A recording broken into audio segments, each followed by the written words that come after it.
1736. Membunuh salah satu musuh Jade Moon adalah pencapaian yang luar biasa. Su Yuming tidak bisa menahan diri untuk tidak tertegun sejenak. Pada saat linglung inilah kejadian tak terduga tiba-tiba terjadi.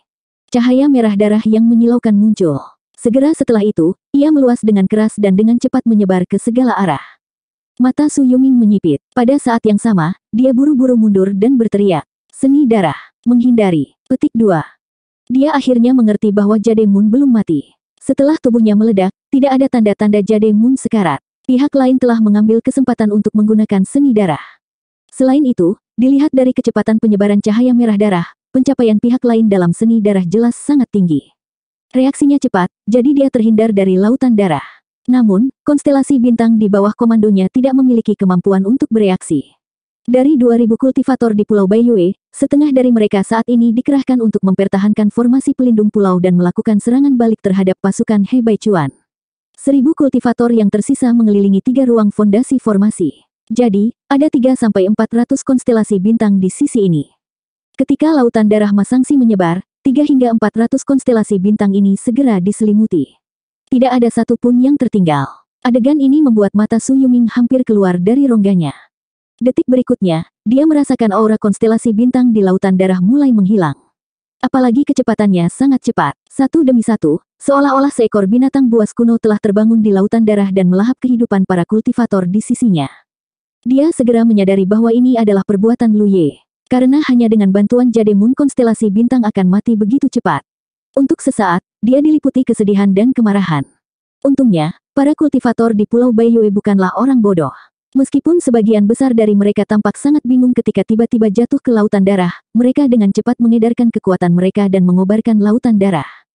Kekuatan Masangsi memang sangat kuat, dan kekuatan lautan darah juga sangat mengesankan. Namun, mustahil baginya untuk menjebak 3-400 Star Constellation sendirian. Jika Star Constellations mengaduk lautan darah seperti ini, itu akan menyebabkan lautan darah menjadi bergejolak dan menghabiskan kekuatannya. Hanya perlu beberapa saat untuk menghancurkan lautan darah ini. Lebih dari 100 kultivator dari 3 alam keluar dari aula bersama-sama. Banyak kultivator membentuk formasi menggunakan Kindred Spirit Connection Disc, membentuk kelompok yang terdiri dari 3-5 orang. Di bawah bimbingan Masangsi, mereka memburu musuh di lautan darah. Belum lagi, Lu Ye, yang berjuang keluar dari aula bersama Masangsi, juga melakukan apa yang dia suka di lautan darah. Dengan kekuatannya saat ini, bagaimana konstelasi Baiyue bisa menghentikannya?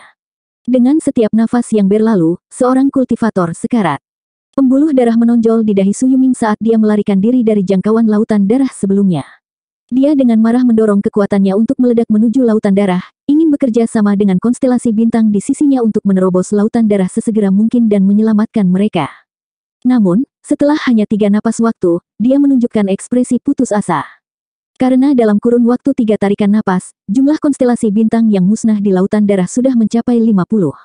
Meskipun lautan darah yang sangat besar bergejolak akibat dampaknya, ia masih bisa bertahan selama 7 atau 8 napas. 50 orang dalam 3 tarikan napas waktu. Dalam waktu 7-8 napas lagi, bukankah itu berarti lebih dari 100 orang akan mati? Hanya ada 3-400 konstelasi bintang di sini. Su Yuming tidak bisa menerima kekalahan sebesar itu dalam pertempuran. Oleh karena itu, dia hanya ragu sejenak sebelum menyelam ke lautan darah. Baru saja, dia jelas-jelas menghindari selubung lautan darah. Namun, untuk menerobos lautan darah secepat mungkin, dia tidak punya pilihan selain mengambil inisiatif untuk menyelam ke dalamnya.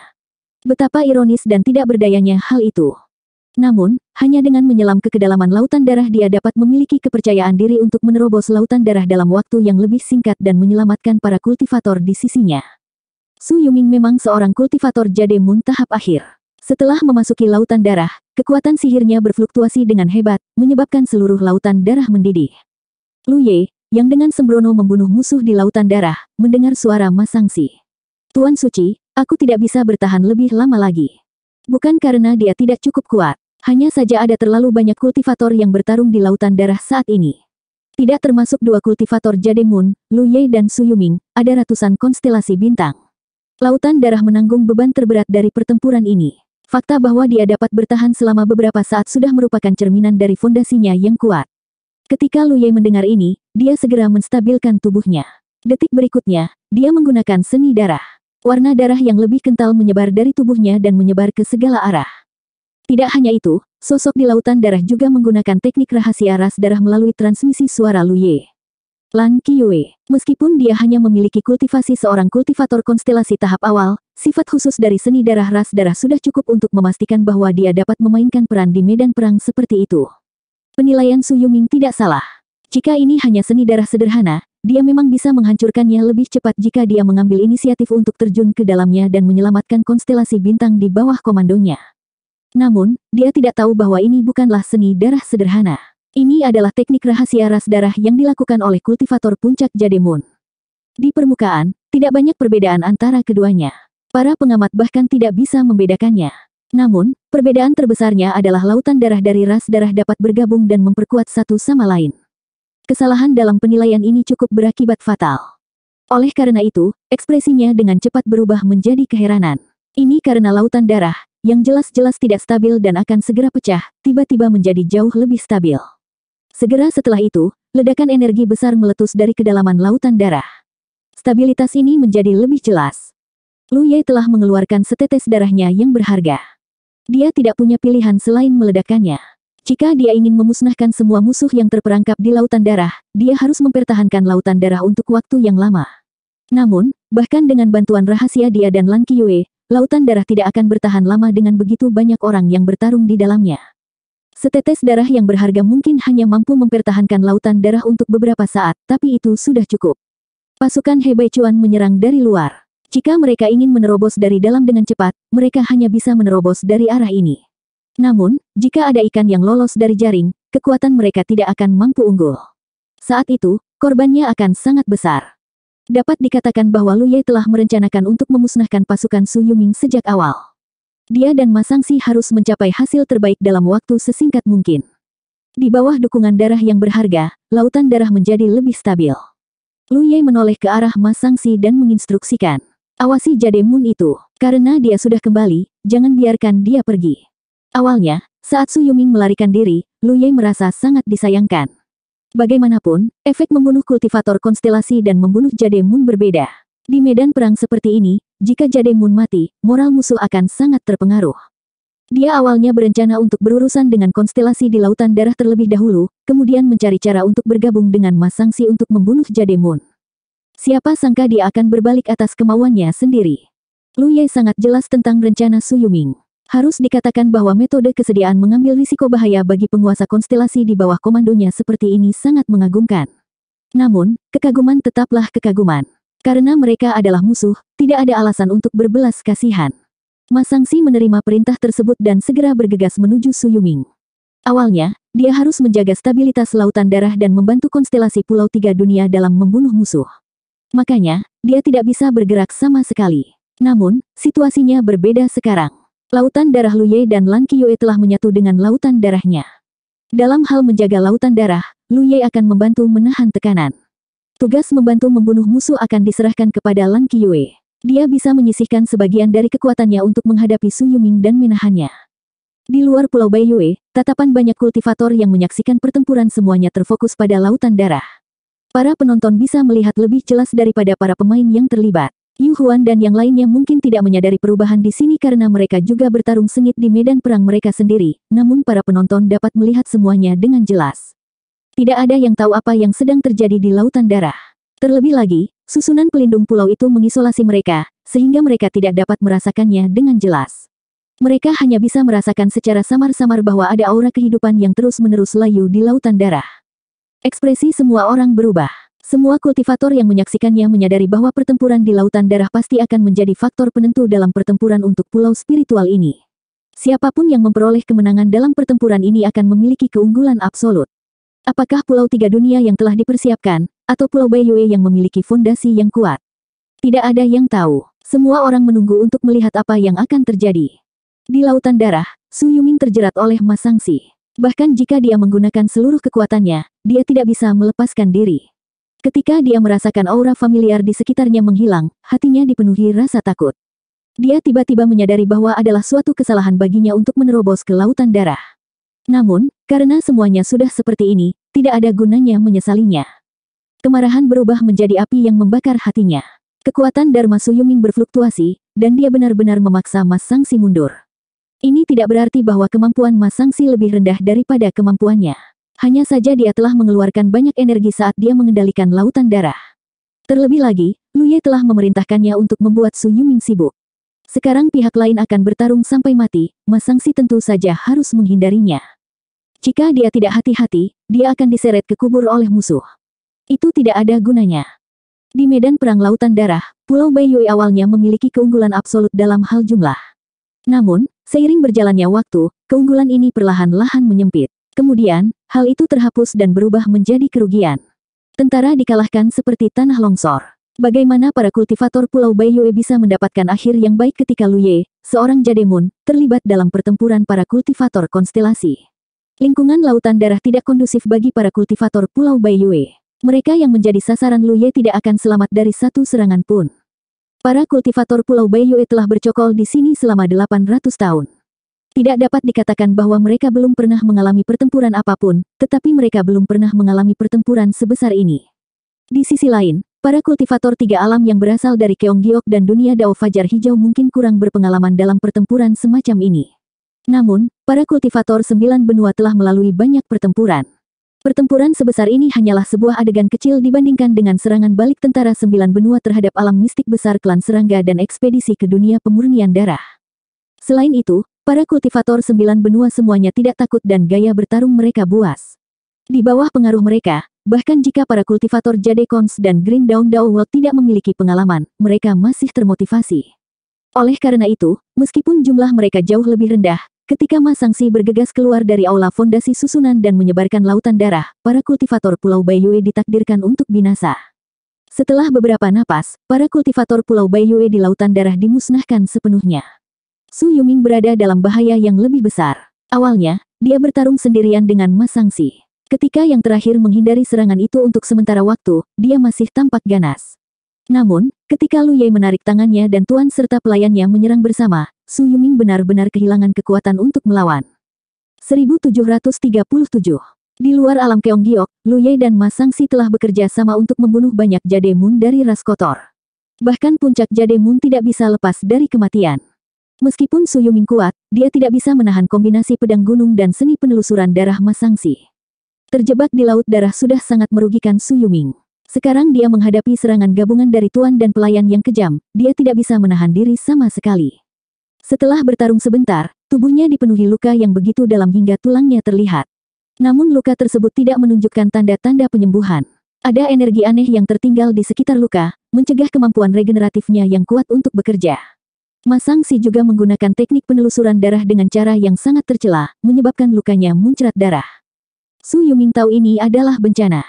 Pada saat kritis antara hidup dan mati ini, dia menenangkan pikirannya, matanya dipenuhi tekad. Bahkan jika dia mati, dia akan menyeret seseorang bersamanya. Lu Ye, yang relatif lemah, tidak diragukan lagi adalah sasarannya.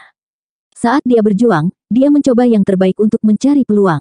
Namun, dalam keputusasaannya, sosok Lu Ye melayang maju mundur seperti hantu. Dia tidak punya peluang sama sekali. Sudah cukup lama sejak dia mendapatkan warisan teknik menyapu Yanxi, dan dia juga mengalami beberapa pertempuran hebat. Meskipun Lu Ye tidak berani mengatakan bahwa dia telah menyempurnakan tekniknya sampai pada titik kesempurnaan, tapi tidak diragukan lagi itu jauh lebih baik daripada pengalaman awalnya. Ditambah dengan penyembunyian laut darah, akan aneh jika Su Yuming bisa memahami gerakannya. Namun dia tetap memaksakan diri untuk bertahan, mencari peluang terakhir. Peluangnya benar-benar datang. Dalam persepsinya, aura Lu Ye mendekat dengan cepat. Saat Lu Ye mendekat, nyala api kehidupan Su Yuming tiba-tiba menjadi cemerlang. Kekuatan sihirnya melonjak dengan liar saat dia mengayunkan senjata ajaib di tangannya ke arah Lu Ye. Dia meraung, "Ayo mati bersama." Dia mencurahkan seluruh sisa kekuatannya ke dalam serangan ini. Dia tidak melakukan pertahanan apapun, jadi meskipun Lu Ye tidak bisa membunuhnya, dia akan mati di tangan Ma Sangxi. Namun, jika dia bisa membunuh Lu Ye, mati bersamanya akan sangat berharga. Dia hanya khawatir Lu Ye akan merasakan ada yang tidak beres dan mundur. Lu Ye tidak mundur. Sebaliknya, dia menggunakan Mountain Blade untuk menghadapi serangan kekuatan penuh lawannya. Saat kekuatan sihir mereka bertabrakan, mata Su Yuming membelalak. Seolah-olah dia melihat hantu di siang hari bolong. Wajahnya dipenuhi rasa tidak percaya. Saat itu juga, dia menyadari bahwa dia bukan tandingan Lu Ye. Bagaimana ini mungkin? Dia berada di tahap akhir Jade Moon Realm, sementara lawannya hanya di tahap awal. Meskipun dia berada di ujung tanduk, serangan putus asanya masih tidak bisa dianggap remeh. Bagaimana fondasi lawannya bisa begitu kuat?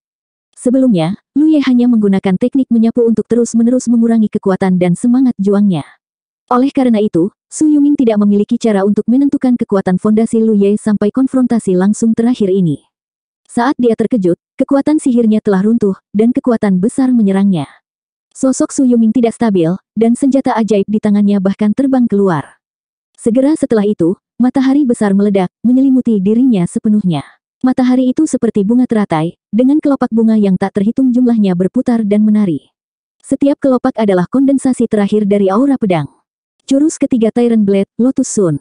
Letusan pada saat itu sangat jelas terlihat. Para kultivator yang menyaksikan pertempuran di luar Pulau Baiyue semuanya berteriak kaget.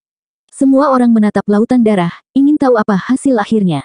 Samar-samar mereka bisa merasakan kehadiran kematian Jade Moon dari lautan darah. Ini tidak diragukan lagi berarti pertempuran di medan perang ini telah berakhir. Di bawah pengawasan semua orang, lautan darah dengan cepat surut. Segera setelah itu, pemandangan mengejutkan muncul. Di depan aula pangkalan formasi yang hancur, lebih dari 100 sosok berdiri di udara. Dengan dua Jade Moon memimpin, para kultivator lainnya telah membentuk formasi, dan niat membunuh mereka sangat kuat. Selain itu, ada juga beberapa ratus mayat rusak yang diselimuti lautan darah. Saat lautan darah menghilang, mayat-mayat itu berjatuhan seperti tetesan air hujan. Seluruh dunia terdiam. Semua orang memandangi mayat-mayat yang jatuh dengan mata gemetar. Seseorang mengenali bahwa salah satu dari mereka adalah Su Yuming, kultivator alam giok bulan tahap akhir di Pulau Baiyue. Bahkan seorang ahli seperti Su Yuming telah tewas dalam pertempuran. Ini tidak diragukan lagi berarti bahwa semua kultivator di Pulau Baiyue telah dimusnahkan. Bagaimana mereka melakukannya? Selain Zhou Chuang, sudut mata Kang Cheng bergerak-gerak. Perbedaan jumlahnya sangat besar. Bahkan jika Pulau Tiga Dunia memiliki Jade Moon tambahan, bagaimana mereka bisa memusnahkan musuh-musuh mereka dalam pertempuran seperti itu tanpa menderita kerugian apapun? Kang Cheng tidak mengerti. Jika dia dan Zhou Chuang memimpin jumlah kultivator yang sama, mereka pasti tidak akan mencapai hasil seperti itu. Bahkan jika mereka menang pada akhirnya, itu akan menjadi kemenangan yang dahsyat. Di sisi lain, pertempuran di sisi Pulau Tiga Dunia telah berakhir hanya dalam waktu setengah cangkir teh. Kakak senior Su, di depan aula pangkalan formasi lainnya, teriakan sedih terdengar. Itu adalah Jiang An, salah satu penjaga Pulau Baiyue. Jade Moon dari Pulau Baiyue berasal dari galaksi yang sama, tetapi mereka tidak berasal dari alam yang sama. Situasinya mirip dengan Pulau Tiga Dunia. Di antara penjaga Jade Moon, hanya Jiang An dan Su Yuming yang berasal dari alam yang sama. Hubungan mereka juga yang paling dalam.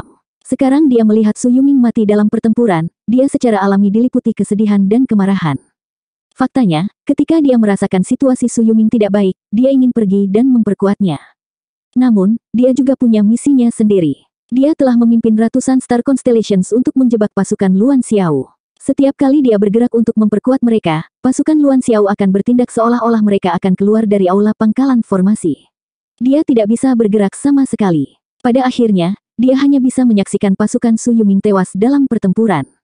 Setelah menangis sedih, dia segera menoleh. Matanya merah saat dia menatap Luan Xiao di aula pangkalan formasi. Dia mengertakkan gigi dan menggeram.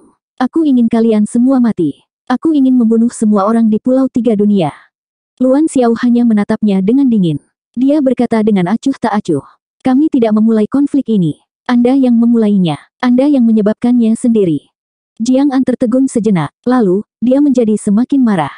Dia meraung dengan marah dan dengan liar menyalurkan kekuatan sihirnya untuk menyerang aula dasar formasi, menyebabkan formasi aula dasar formasi bergetar. Di depan aula pangkalan formasi lainnya, Yu Huan juga meraung dengan marah. Hancurkan formasi untukku. Dia sangat cemas. Ini karena jika mereka tidak menghancurkan formasi aula markas dengan cepat dan menyingkirkan musuh di dalamnya, situasi di Pulau Baiyue hanya akan bertambah buruk. Pertempuran untuk Pulau Spiritual dibagi menjadi 4 medan perang. 3 di antaranya adalah 3 ruang dasar formasi. Yang terakhir adalah medan perang tempat pasukan He Baichuan berada.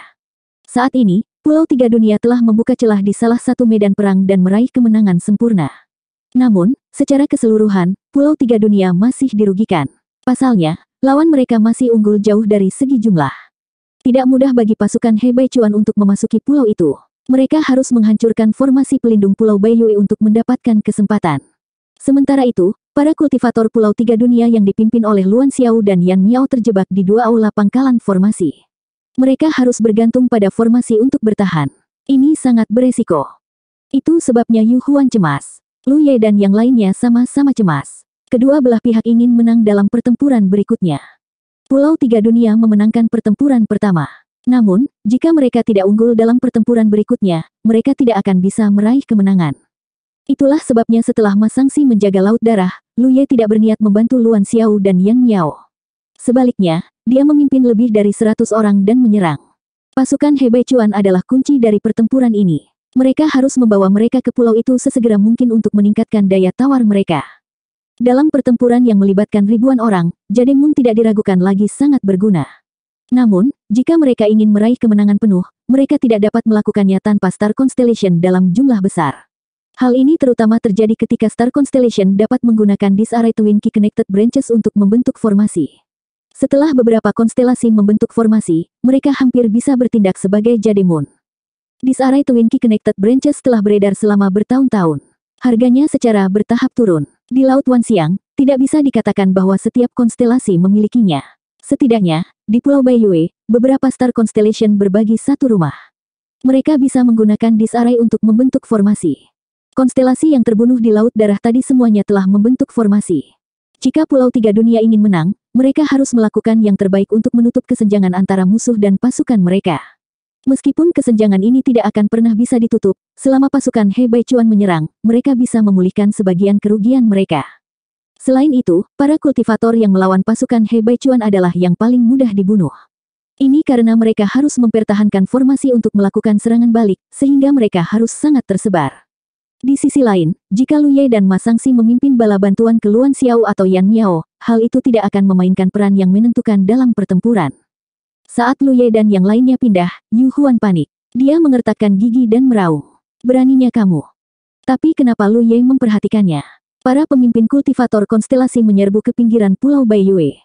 Yu Huan bingung. Untuk sesaat, dia tidak tahu apakah akan terus menyerang pasukan Yan Miao atau mencegat Lu Ye dan Ma Sangxi. Pada saat penundaan ini, Lu Ye telah menyerang di depan formasi serangan balik yang besar. Ada 20 konstelasi berkumpul di sini. Ada yang bertanggung jawab menyuntikkan kekuatan spiritual ke dalam formasi besar, ada yang bertanggung jawab mengaktifkan kekuatan formasi, dan ada pula yang bertanggung jawab mengendalikan harta dharma di tengah formasi untuk bertahan melawan musuh. Setiap orang mempunyai tugasnya masing-masing dengan tertib. Ketika Lu Ye tiba-tiba menyerbu, konstelasi ini tidak bereaksi sama sekali. Mereka masih terjerat dengan pasukan He Baichuan di luar pulau. Pada saat mereka menyadari ada sesuatu yang tidak beres, semuanya sudah terlambat. Seluruh tubuh Lu Ye seperti embusan angin, menyapu formasi besar. Saat pedangnya melintas, jeritan terdengar dan darah berceceran di mana-mana. Sosoknya tidak berhenti sama sekali. Dia langsung menyerang ke depan, meninggalkan kekacauan. Lebih dari separuh konstelasi mati dalam sekejap. Rasanya seperti memotong melon dan sayuran. Meskipun orang-orang yang tersisa masih hidup, mereka semua terluka. Star Constellation yang cukup beruntung untuk bertahan hidup berdiri dalam keadaan linglung. Namun, mereka disambut oleh Ma Sangxi dan lebih dari 100 konstelasi dari 3 alam, yang mengikuti dari belakang Lu Ye. Setelah 2 putaran serangan, tidak satu pun dari 20 Star Constellation yang masih hidup. Bahkan formasi serangan balik pun hancur. Di depan mereka, Lu Ye seperti anak panah yang meninggalkan busurnya. Kemanapun dia lewat, angin busuk dan hujan darah terjadi. Para kultivator yang menyaksikan semuanya tercengang. Meskipun jaraknya beberapa ratus kilometer, para kultivator masih dapat merasakan bahwa Lu Ye hanyalah Jademun tahap awal. Tapi mereka belum pernah melihat Jademun tahap awal yang begitu buas. 1738. Pengaturan pertahanan pulau spiritual secara umum dibagi menjadi 2 jenis. Tipe pertama adalah formasi pelindung pulau. Ini adalah pertahanan paling andal di setiap pulau spiritual. Namun, jika musuh menyerang, mustahil untuk menerima pukulan tanpa membalas. Di dunia ini, tidak peduli seberapa kuat formasi pelindungnya, ia tidak akan mampu menahan serangan tanpa akhir. Oleh karena itu, selain formasi pelindung pulau tersebut, setiap pulau spiritual memiliki pengaturan serangan balik. Formasi pertahanan pulau didasarkan pada berbagai basis formasi, sedangkan pengaturan serangan balik didasarkan pada formasi yang berbeda. Terlepas dari jenisnya, semuanya diatur di dekat pinggiran pulau spiritual. Karena letaknya dekat pinggiran, penonton bisa melihat pertarungan dengan jelas. Lu Ye keluar dari aula utama pangkalan formasi. Sosoknya seperti kilat saat dia melewati formasi demi formasi. Kemanapun pedangnya pergi, tidak ada yang bisa menghalangi jalannya. Formasinya hancur dan para kultivator Baiyue terluka atau terbunuh. Bahkan jika mereka cukup beruntung untuk bertahan hidup, mereka dicabik-cabik oleh Ma Sangsi dan para kultivator tiga alam. Dalam 10 napas singkat, sosok Lu Ye melintasi 50 mil dan membuat lubang besar di garis pertahanan luar Pulau Baiyue. Seperti yang dia duga, para kultivator ini mengendalikan formasi di dalam garis pertahanan. Oleh karena itu, mereka sangat tersebar. Mengejutkan mereka memang merupakan keuntungan besar. Namun, setelah 50 mil, Lu Ye tidak punya pilihan selain berhenti. Dengan tubuh Jademun, memang mudah baginya untuk membunuh konstelasi bintang. Namun, jika dia membunuh terlalu banyak, itu tetap akan menghabiskan banyak energi. Tidak peduli seberapa kuatnya dia, mustahil baginya untuk sepenuhnya menembus garis pertahanan Pulau Baiyue sendirian. Alasan mengapa dia mampu menembus 50 mil adalah karena para kultivator di sini tidak siap sama sekali dan tertangkap basah olehnya. Sekarang para kultivator Pulau Baiyue sudah siap, tidak akan mudah untuk mencapai hasil yang sama seperti sebelumnya. Paling tidak, mereka bisa membentuk formasi. Terlebih lagi, Jademun mengawasi sisi ini. Dia adalah saudari muda Meng, yang dipanggil oleh Yu Huan di awal pertempuran. Karena dia mengawasi garis pertahanan, bagaimana dia bisa menyaksikan Lu Ye membantai konstelasi bintangnya sendiri. Oleh karena itu, ketika dia merasakan ada sesuatu yang tidak beres, dia segera memimpin sekelompok orang untuk menemui Lu Ye dan menghentikannya. Setelah konfrontasi singkat, Ma Sangsi memimpin para kultivator tiga alam dan bergegas mendekat. Ketika saudari muda Meng melihat ini, meskipun dia tidak mau, dia hanya bisa menarik dan mengatur kembali pasukannya. Lu Ye, Ma Sangsi, dan yang lainnya bertemu lagi. Tanpa henti sedetik pun, mereka terus merangsek ke depan dan menghancurkan garis pertahanan musuh. Sesaat kemudian, saudari muda Meng, yang telah mengatur kembali pasukannya, kembali untuk menghadapi Lu Ye dan yang lainnya. Pulau Baiyue memiliki total 2.000 kultivator. Dalam pertempuran ini, jumlah total kultivator yang mengepung 3 ruang landasan formasi adalah sekitar 1.000. 1.000 kultivator yang tersisa diatur untuk menjaga 4 ruang landasan formasi dan garis pertahanan eksternal. Ada sekitar 100 orang di masing-masing dari 4 ruang pondasi, jadi totalnya ada sekitar 400 orang.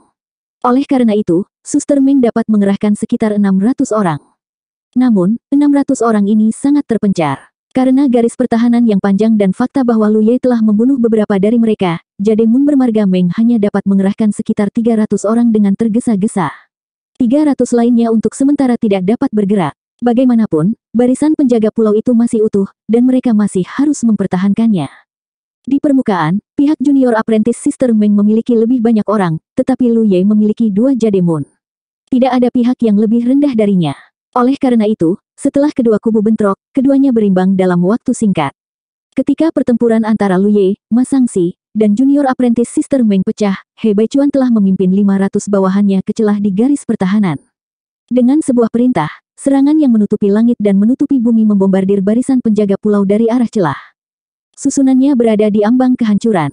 Sebelumnya, mereka telah memberikan beban yang cukup besar pada barisan penjaga pulau tersebut. Namun, karena serangan balik musuh, mereka tidak dapat mengeluarkan kekuatan penuhnya. Sekarang, tidak perlu khawatir. Tidak perlu menghadapi serangan balik musuh. Mereka hanya perlu menyerang barisan dengan ganas, dan 500 kultivator bertarung mempertaruhkan nyawa mereka. Suara kekerasan terdengar terus-menerus, dan seluruh pulau spiritual berguncang.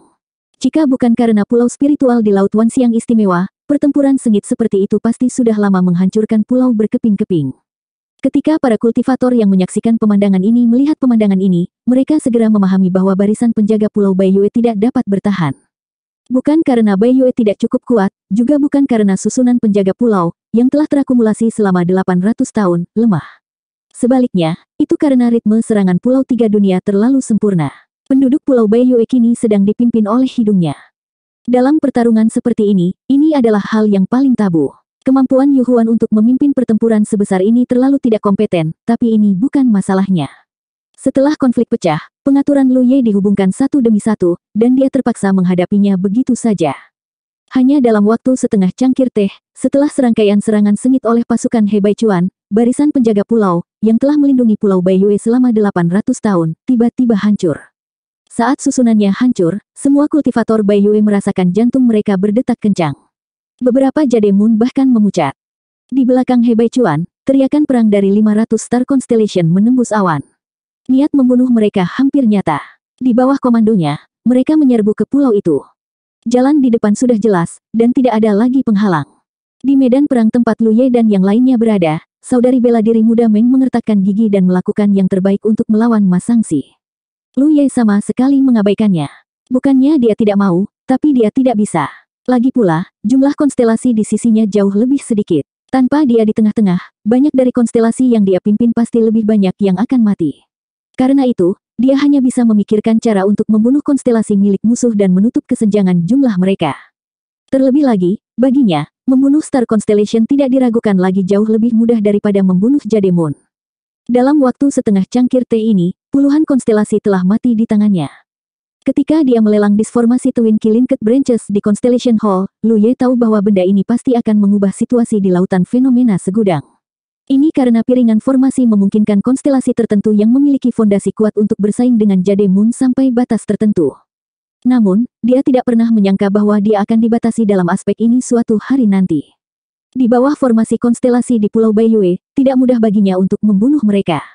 Membunuh lebih dari 10 konstelasi dalam waktu setengah cangkir teh sudah merupakan hasil yang sangat bagus. Setiap saat, dia harus menghadapi pengepungan setidaknya 7 atau 8 formasi.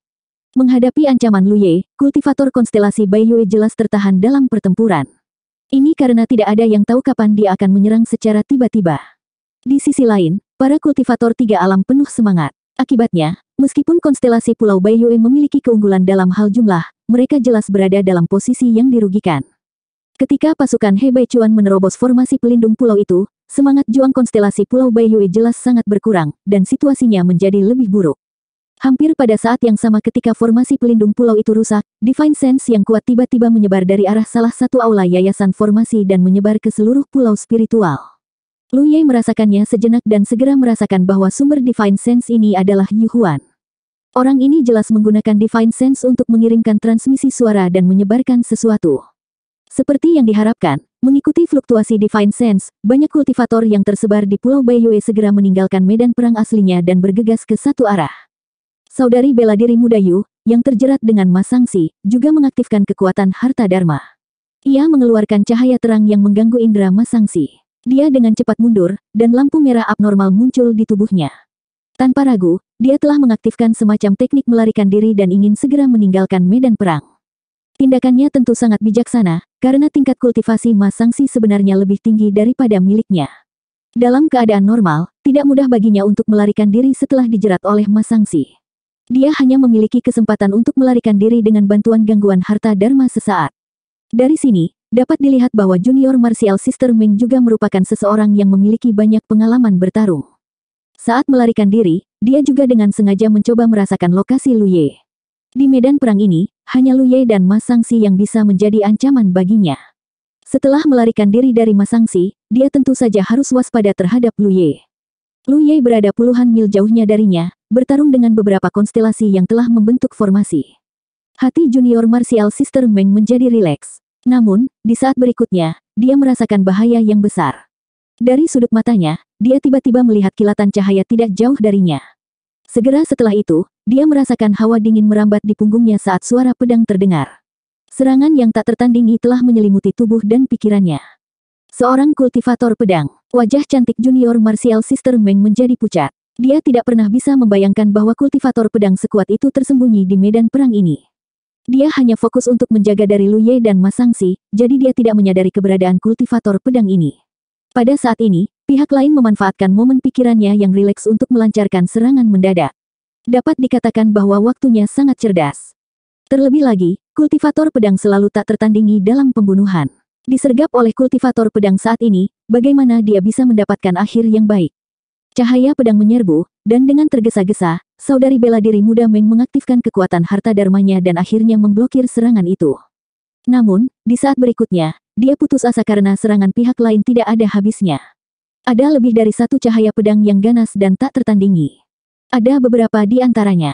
Harta dharma yang diaktifkan dengan tergesa-gesa telah rusak, dan cahaya pedang menyapu tubuhnya, menggulung noda darah. Sosok Junior Martial Sister Meng terbang ke kejauhan seperti layang-layang dengan tali putus. Saat dia terjatuh, dia akhirnya melihat kultivator pedang yang menyergapnya. Sosok yang muncul di depan matanya membuatnya sangat terkejut. Itu karena orang itu mirip sekali dengan Lu Ye. Saudari bela diri Junior Meng agak bingung. Dia jelas-jelas waspada terhadap Lu Ye, jadi bagaimana mungkin Lu Ye yang lain muncul di sini? Namun, dia segera memahami bahwa kultivator pedang ini bukanlah Lu Ye. Hanya saja dia terlihat persis seperti Lu Ye. Jadi Jademun dari Pulau Tiga Dunia ini adalah saudara kembar. Lu Ye tentu saja bukan saudara kembar. Kultivator pedang hanyalah klon pohon bakatnya. Sebelumnya dalam pertempuran di depan Arai Foundation Hall, Lu Ye telah meminjam penutup lautan darah Mas Sangsi untuk memadatkan klon kultivator pedang miliknya. Klon pohon bakat berbeda dari klon darah berharga. Klon pohon bakat dapat mengaktifkan kekuatan pohon bakat, sehingga secara alami dapat menahan auranya dan menyembunyikan tubuhnya. Jika ada situasi lain, saudari bela diri Junior Meng mungkin bisa mendeteksinya. Dia juga sangat kuat, namun, dalam pertarungan kacau seperti itu, terlalu mudah bagi klon pohon bakat untuk bersembunyi. Klon tersebut tidak bergerak selama ini karena dia ingin membuat saudari bela diri muda Meng lengah. Dia telah menunggu kesempatan ini, dan benar saja, dia telah membuat saudari bela diri muda Meng lengah. 1739. Pencapaian Lu Ye dalam dao kultivasi pedang tidaklah tinggi. Fondasinya dalam kultivasi dao pedang sepenuhnya didasarkan pada impartasi dao pedang dari alam naga melonjak. Namun, kultivator pedang dari alam naga melonjak sebenarnya tidak sekuat itu. Oleh karena itu, warisan ini tidak terlalu berguna bagi Lu Ye sekarang. Mereka tidak cukup untuk mendukungnya dalam pertempuran melawan Jademun. Namun, jika dia menambahkannya dengan harta karun, situasinya akan berbeda. Labu pedang. Ini adalah harta karun tertinggi surgawi, pokok anggur keberuntungan. Karakteristiknya agak mirip dengan Minor Constellation Hall. Namun, Minor Constellation Hall tidak dapat digunakan untuk pertempuran. Sebaliknya, labu pedang adalah harta karun pembunuh murni. Itu tidak memiliki kekuatan membunuh, tetapi pedang ki yang terkandung di dalamnya memilikinya. Selain itu, ia bisa melahap harta karun dengan kualitas berbeda, dan kekuatan pedang ki akan sangat berbeda. Pedang ki yang digunakan Lu Ye pada kakak muda Meng kali ini bukanlah pedang ki biasa. Itu adalah pedang ki yang terbentuk setelah pedang labu melahap harta karun. Dia telah membunuh beberapa Jademun sebelumnya. Harta yang ditinggalkan Jademun setelah kematiannya semuanya telah dimasukkan ke dalam labu pedang. Pedang ki yang terbentuk setelah labu pedang melahap harta karun, ditambah dengan fondasinya yang kuat, tidak boleh diremehkan, bahkan jika itu tidak sekuat tebasan saber draw. Saudari muda Meng dapat menangani 1 atau 2 pedang ki dengan tergesa-gesa, tetapi akan sulit baginya untuk memblokir 5 atau 6 pedang ki. Kekuatan harta karun pelindung hancur. Pedang ki yang buas menembus tubuhnya, langsung melukainya dengan parah. Saat tubuhnya terjatuh, saudari muda Meng menarik napas dalam-dalam dan berjuang untuk melarikan diri. Namun, sesosok tubuh muncul di depannya. Lu Ye, yang memegang pedang gunung, telah muncul di hadapannya dan menghalangi jalannya. Dia menatapnya tanpa ekspresi. Saudari muda Meng membuka mulutnya, seolah ingin mengatakan sesuatu. Namun, yang menyambutnya adalah tebasan tanpa ampun. Jika ular tidak dibunuh, akan ada masalah di kemudian hari. Bagaimana mungkin Lu Ye tidak memahami prinsip ini? Apalagi pertarungan kedua pulau tersebut belum usai. Pada saat ini, kematian Jademun manapun akan meningkatkan peluang kemenangan mereka. Darah muncrat. Tubuh junior sister Meng terjatuh ke bawah. Vitalitasnya menghilang di udara. Dengan kematian Jademun, bagaimana konstelasi bintang di sini masih memiliki keinginan untuk bertarung? Mereka semua berpencar dan melarikan diri ke segala arah, bergegas menuju arah tertentu di Pulau Baiyue. Mas Sangsi memimpin konstelasi 3 alam dalam pengejaran, terus memperluas hasil pertempuran. Tidak diketahui berapa banyak kultivator dari Pulau Baiyue yang kehilangan nyawa saat melarikan diri. Pada saat yang sama, 100 orang bergegas keluar dari masing-masing 4 ruang pondasi yang masih utuh di pulau itu. Orang-orang ini telah diatur oleh Yu Huan untuk menjaga susunan pelindung pulau itu. Sekarang Grand Array penjaga pulau telah rusak, mereka secara alami tidak punya tempat untuk menggunakan keterampilan mereka. Jadi, mereka siap meninggalkan tempat ini setelah Yu Huan memberi perintah tadi. Di salah satu aula, 100 konstelasi baru saja keluar, tetapi sebelum mereka dapat pulih, 4 sosok tiba-tiba muncul di 4 arah berbeda, langsung membentuk formasi pembunuhan 4 simbol yang menyelimuti 100 konstelasi. Keempat sosok itu persis sama, semuanya dengan penampilan dan aura yang sama seperti Lu Ye. Itu adalah klon darah berharga Lu Ye. Salah satu dari 5 tetes darah berharga telah meledak sebelumnya, jadi hanya tersisa 4 tetes. Saat Lu Ye memadatkan klon pohon bakatnya, dia juga memadatkan keempat klon darah berharga ini dan diam-diam bersembunyi di sini, menunggu mangsa. Untuk alasan ini, Lu Ye secara khusus menggunakan kekuatan tubuh utamanya untuk meningkatkan klon dengan spirit rune penyembunyi dan penyembunyi aura. Keempat klon itu setara dengan 4 Lu Ye. Meskipun klon tidak dapat menggunakan metode tubuh utama dalam beberapa aspek, setelah formasi pembunuhan 4 simbol diaktifkan, nasib 100 konstelasi ini telah diputuskan. Memanfaatkan kepanikan mereka, keempat klon sudah mulai membunuh. Salah satu alasan mengapa Lu Ye tidak bergabung dengan Mas Sangsi untuk melawan saudari bela diri muda Meng adalah karena Star Constellation yang ia miliki lebih sedikit, jadi ia harus membantu berbagi tekanan.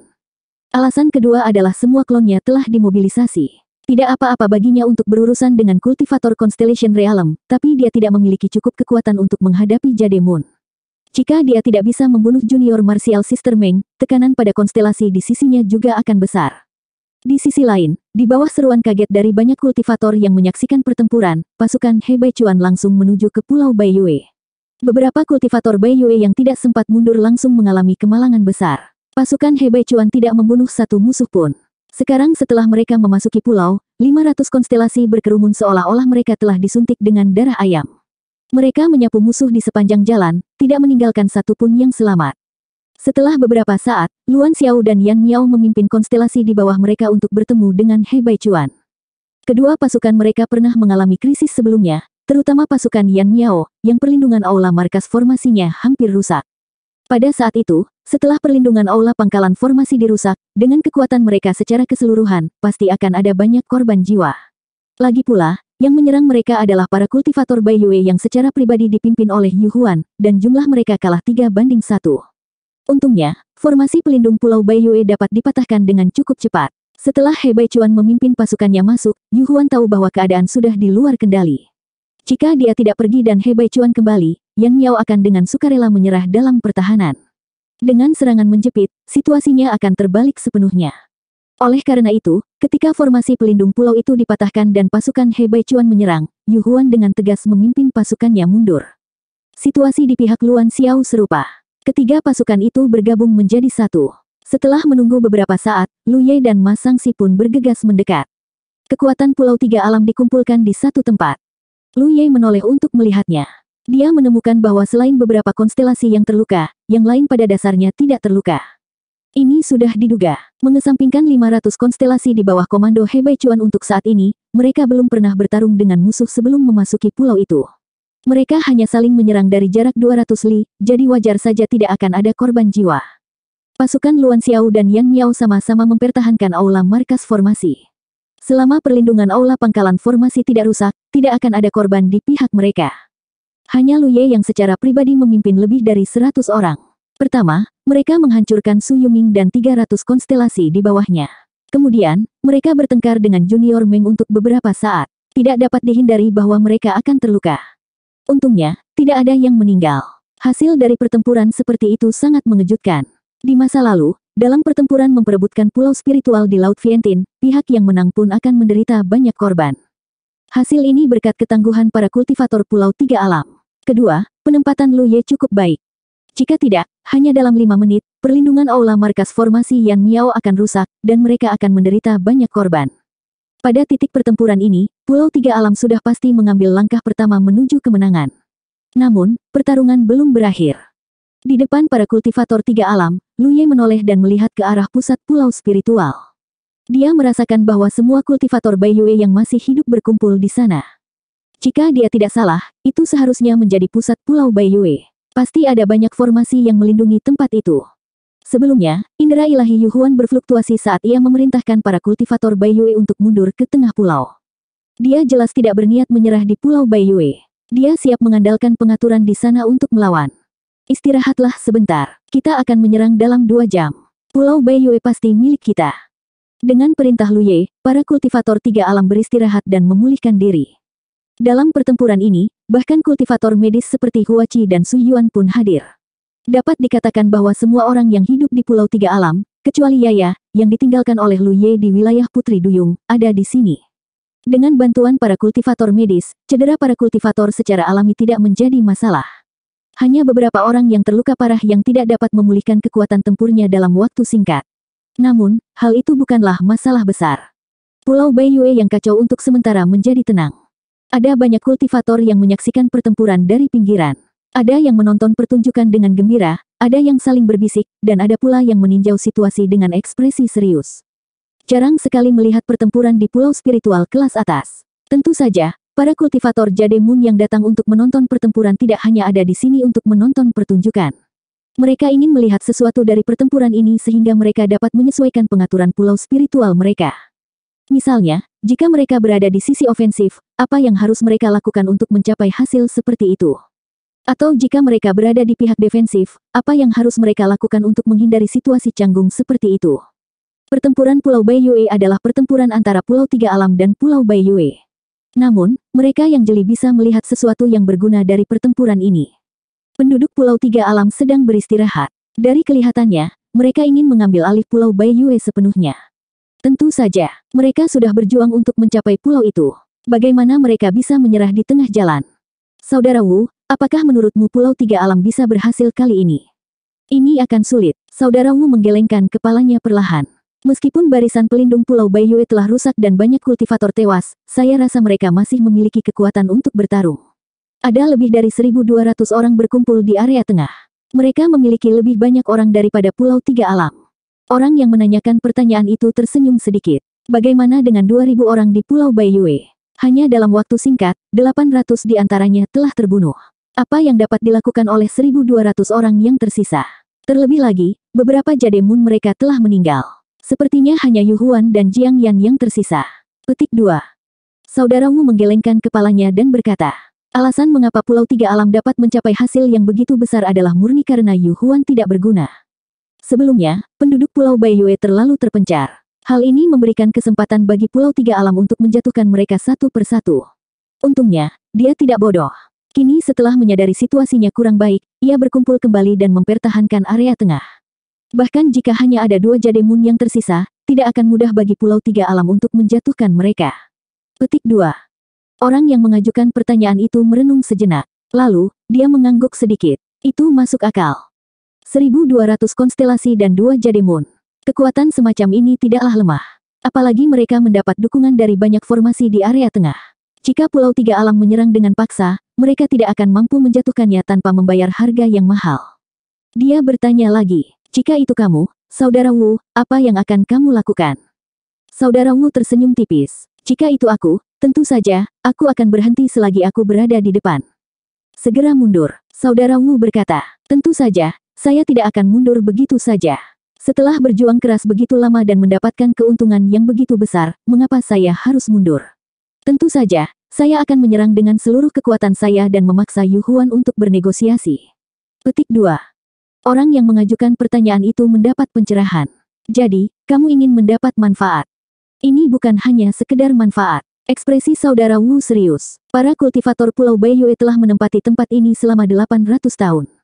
Mereka telah mengumpulkan banyak sumber daya.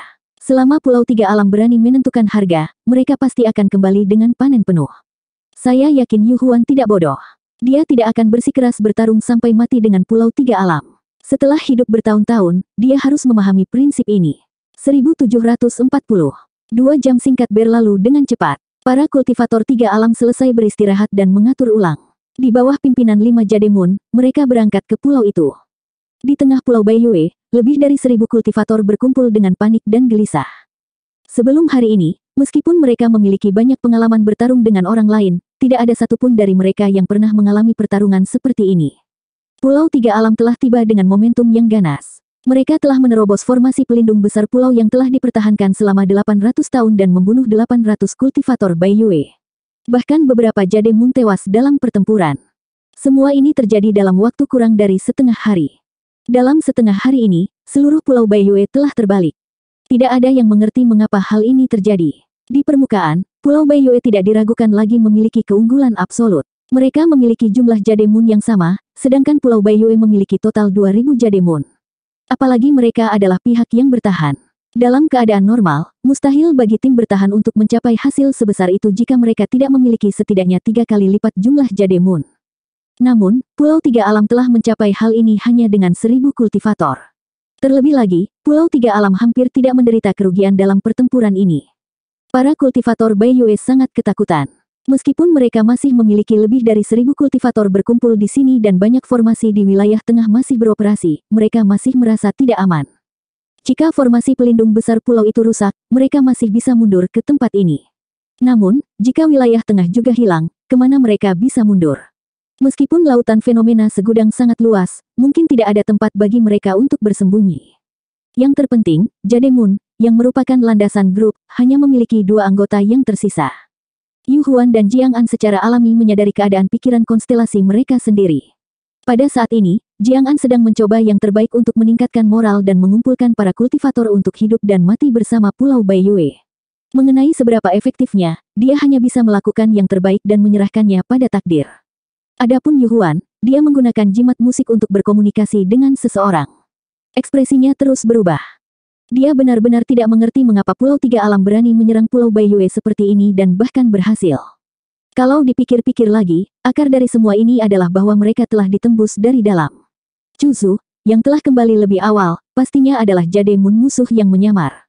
Namun, dia belum bisa melihat penyamarannya. Akibatnya, Pulau Baiyue tidak memiliki inisiatif sedikit pun dalam pertempuran ini. Tidak mungkin dia menyerahkan Pulau Baiyue. Saat itu, galaksi telah menghabiskan banyak upaya untuk menduduki pulau spiritual kelas atas di Laut Wanxiang. Selama bertahun-tahun, hal ini telah membawa banyak manfaat bagi galaksi. Tempat itu damai selama 800 tahun. Jika dia kehilangannya saat tiba gilirannya untuk mengambil alih tempat ini, bagaimana dia menjelaskannya kepada para kultivator galaksi? Karena itu, mereka hanya bisa bertahan dan berharap Pulau Tiga Dunia akan mundur. Bahkan jika mereka harus membayar harga, Yu Huan bersedia menerimanya. Dia bisa merasakan dengan Divine Sense bahwa para kultivator Tiga Alam sedang mendekat dengan cepat. Jelas, mereka tidak ingin membiarkan masalah itu begitu saja. 300 km, 200 km, 100 km. Saat para kultivator Pulau Tiga Alam mendekat, suasana di Pulau Baiyue tampak menjadi mematikan. Di tengah suasana tegang ini, aura cemerlang tiba-tiba melesat dari kejauhan. Ia menyerbu Pulau Baiyue dan muncul di antara para kultivator Tiga Alam dan Pulau Baiyue. Di tengah pulau, Yu Huan santai saat melihat orang ini muncul. Dia akhirnya berhasil mengundang orang ini. Untuk mengundang orang ini, dia menjanjikan banyak keuntungan.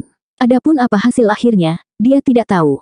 Ia hanya bisa berharap segala sesuatunya akan berkembang ke arah positif. Mengikuti kemunculan orang ini, para kultivator Tiga Alam tidak bisa menahan diri untuk berhenti maju. Di depan orang banyak, Lu Ye berdiri di atas kapal perang hiu macan. Ketika dia melihat ke atas, dia menemukan bahwa orang ini adalah seorang pria paruh baya dengan wajah yang baik. Dia jelas merupakan seorang kultivator puncak Jademun. Orang ini muncul entah dari mana dan tiba-tiba muncul di antara kedua sisi. Ini sangatlah aneh. Lu Ye tidak mengerti maksud orang ini. Mau tak mau dia bertanya-tanya apakah orang ini adalah Jademun cadangan Pulau Baiyue. Jika itu masalahnya, maka orang ini benar-benar mendekati kematian dengan tampil begitu berani dalam posisi seperti itu. Pada jarak ini, jika 5 Jademun menyerang bersama-sama, bahkan jika orang ini benar-benar seorang kultivator puncak Jademun, dia pasti tidak akan memiliki waktu yang mudah. Dia berbalik untuk melihat Luan Xiao. Yang terakhir menggelengkan kepalanya, menunjukkan bahwa dia juga tidak tahu. Saat Lu Ye sedang merenung, orang itu tersenyum dan mengangguk. Ia berkata dengan lantang, "Rekan-rekan kultivator Pulau Tiga Alam, maaf mengganggu Anda. Saya Naga Kuning Gucuan." Lu Ye sedikit mengernyit. Naga Kuning, kedua kata ini terkenal di seluruh langit berbintang. Alam Naga Kuning adalah salah satu alam teratas di galaksi. Itu memiliki banyak sinar matahari dan banyak sumber daya. Itu jauh lebih mendalam daripada galaksi fenomena segudang. Sebagai alam teratas, alam Naga Kuning bahkan menduduki pulau spiritual teratas di lautan fenomena segudang. Tidak banyak orang di seluruh lautan fenomena segudang yang dapat menempati pulau spiritual dengan seluruh alam sebagai tubuh utamanya, apalagi pulau spiritual teratas seperti Pulau Naga Kuning. Jika mereka tidak memiliki sumber daya yang cukup, bagaimana alam Naga Kuning bisa memiliki kualifikasi seperti itu? Karena orang ini berasal dari alam Naga Kuning, dia tidak bisa diremehkan. Namun, Lu Ye tidak mengerti. Apa yang dilakukan Gucuan dari alam Naga Kuning di sini? Dilihat dari sikapnya, dia sepertinya tidak ingin terlibat dalam pertempuran ini. Selain itu, ada aturan di lautan fenomena segudang. Medan perang ini milik Pulau Tiga Alam dan Pulau Baiyue. Bahkan jika Gucuan berasal dari alam Naga Kuning, dia akan melanggar peraturan jika dia ikut campur. Ketika saatnya tiba, Pulau Tiga Alam hanya perlu meminta arbitrase, dan Sunshine Realm dari lautan fenomena segudang akan maju untuk menangani Gucuan. Seolah dia bisa melihat kebingungan Lu Ye, Gucuan melanjutkan. Pertama-tama, saya di sini bukan untuk berpartisipasi dalam pertempuran ini. Rekan-rekan kultivator Pulau Tiga Alam, mohon jangan salah paham. Saat dia berbicara, dia melihat ke Pulau Tiga Alam. Tatapannya menyapu kelima Jademun. Bolehkah saya bertanya, siapa penanggung jawabnya? Luan Xiao dan yang lainnya semua memandang Lu Ye. Gucuan tampak terkejut. Menurut informasi yang dia terima, penguasa pulau pertama dari Pulau Tiga Alam adalah seorang wanita bernama Luan Xiao. Dia tidak mengenal Luan Xiao, dan 2 dari 5 Jademun yang hadir adalah wanita. Oleh karena itu, dia tidak yakin siapa orang itu. Siapa yang mengira bahwa orang yang bertanggung jawab atas Pulau Tiga Alam sebenarnya adalah seorang pemuda di tahap awal alam Jademun. Kejutan melintas di wajah Gucuan, dan dia bertanya dengan sopan. Rekan kultivator, bagaimana saya harus memanggil Anda? Karena Gucuan sangat sopan, Lu Ye tidak ingin bersikap kasar. Dia menjawab, saya Lu Ye dari Pulau Tiga Alam. Rekan kultivator Lu, Gucuan mengangguk. Seperti ini, saya datang ke sini atas nama seseorang. Saya ingin menjadi pelobi. Saya ingin tahu apakah rekan kultivator dapat mendengarkan saya. Seorang pelobi. Mata Lu Ye berkedip. Dia segera mengerti bahwa Gucuan adalah seseorang yang diundang ke Pulau Baiyue. Kalau tidak, dia tidak akan menerobos ke medan perang secara tiba-tiba. Lu Ye dengan tenang bertanya. Bolehkah saya bertanya, posisi apa yang diambil oleh rekan kultivator Gu untuk menjadi pelobi? Gucuan tersenyum. Tentu saja aku orang luar. Lu Ye mengerti. Dia tidak mengira Gucuan akan berbohong padanya. Dia mengangguk dan berkata, karena kamu adalah orang luar, mengapa rekan kultivator Gu tidak berbicara terus terang? Dengan kata lain, jika Gucuan berdiri di sisi Pulau Baiyue, maka dia tidak perlu mengatakan apapun. Gucuan dengan jelas memahami arti di balik kata-kata Lu Ye. Dia berkata, kalau begitu, maka saya tidak akan menyia-nyiakan nafas saya. Rekan kultivator Lu, Pulau Baiyue bersedia membayar harga sebagai biaya pengiriman pasukan ke pulau Anda. Kami juga bersedia menjaga hubungan baik dengan Pulau Tiga Alam di masa depan. Oleh karena itu, kami ingin meminta sesama kultivator untuk menarik pasukan Anda. Meskipun suara Gucuan tidak nyaring, para kultivator alam Jademun yang terus-menerus memperhatikan situasi di pulau itu mendengarnya dengan jelas. Mereka hanya bisa menghela nafas. Pulau Baiyue jelas tidak memiliki kepercayaan diri untuk mempertahankan wilayah tengah, jadi mereka tidak punya pilihan selain meminta Gucuan menjadi pelobi. Yu Huan telah beroperasi di Laut Wanxiang selama bertahun-tahun dan memiliki jaringan koneksi yang luas. Tidak aneh baginya mengenal Gucuan. Inilah Pulau Baiyue yang menunjukkan kelemahan. Yu Huan tidak akan mengambil keputusan seperti itu kecuali dia tidak punya pilihan lain. Tidak peduli apa, Pulau Baiyue telah kehilangan 800 konstelasi dan beberapa kultivator alam Jademun dalam pertempuran sebelumnya. Kerugian sebesar itu tidaklah kecil. Selama masih ada kemungkinan sekecil apapun, Pulau Baiyue tidak akan berkompromi. Namun, sikap Pulau Tiga Alam yang tak henti-hentinya membuat Yu Huan merasa tidak yakin. Terlebih lagi, meski mereka mengalahkan Pulau Tiga Alam kali ini, Pulau Baiyue pasti akan menderita kerugian besar. Siapa yang bisa menjamin bahwa tidak akan ada kekuatan lain yang mengincar Pulau Baiyue? Saat burung sandpiper dan kerang bertarung, tentu saja nelayan akan mendapat keuntungan. Yu Huan tidak punya pilihan selain menunjukkan kelemahan. Di saat yang sama, itu juga merupakan satu-satunya cara untuk mempertahankan kekuatan Pulau Baiyue saat ini. Selama Pulau Tiga Alam menarik pasukannya, para kultivator Pulau Baiyue dapat tinggal di wilayah tengah. Setelah beberapa hari, galaksi Baiyue akan mengirim orang untuk menambah kekuatan mereka. Kemudian, mereka bisa berdiri lagi. Adapun untuk menjaga hubungan baik dengan Pulau Tiga Alam, bahkan orang bodoh pun tidak akan mempercayainya. Itu hanya omong kosong belaka. Begitu banyak kultivator Pulau Baiyue yang terbunuh oleh Pulau Tiga Alam. Bagaimana mereka bisa menjaga hubungan baik? Yu Huan tidak bisa mengatakan ini pada Lu Ye secara pribadi, jadi dia mengundang orang luar untuk datang. Faktanya, hal semacam ini tidak jarang terjadi di Laut Wanxiang. Namun, ini adalah pertama kalinya Lu Ye menghadapi hal seperti itu. Secara umum, mereka yang diundang untuk bernegosiasi adalah mereka yang memiliki latar belakang luar biasa. Gucuan tidak diragukan lagi memiliki kualifikasi seperti itu. Harga. Mata Lu Ye berbinar. Berapa harga yang bersedia dibayar Pulau Baiyue? Gucuan tersenyum tipis. Tentu saja, itu adalah harga yang akan memuaskan rekan Daois. Saat dia berbicara, dia mengirimkan transmisi suara ke Lu Ye dengan Divine Sense-nya.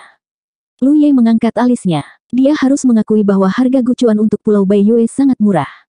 Tentu saja, ini bukanlah sesuatu yang bisa diputuskan oleh Gucuan. Yu Huan pasti sudah memperingatkannya sebelumnya. Namun, Lu Ye tidak tergerak oleh ini. Setelah pertempuran hari ini, Pulau Tiga Alam dan Pulau Baiyue telah menjadi musuh bebuyutan. Tidak ada cara untuk menyelesaikan dendam ini. Karena itu masalahnya, mereka hanya bisa membunuh mereka semua. Jika tidak, saat Pulau Baiyue pulih, pertempuran hari ini akan sia-sia. Oleh karena itu, Lu Ye melihat melewati Gucuan dan berkata dengan acuh tak acuh. Kamu ingin Pulau Tiga Alam mundur? Tentu, hapus formasi di sini dan aku akan mundur secara alami setelah aku membunuh kedua Jademun itu. Petik 2.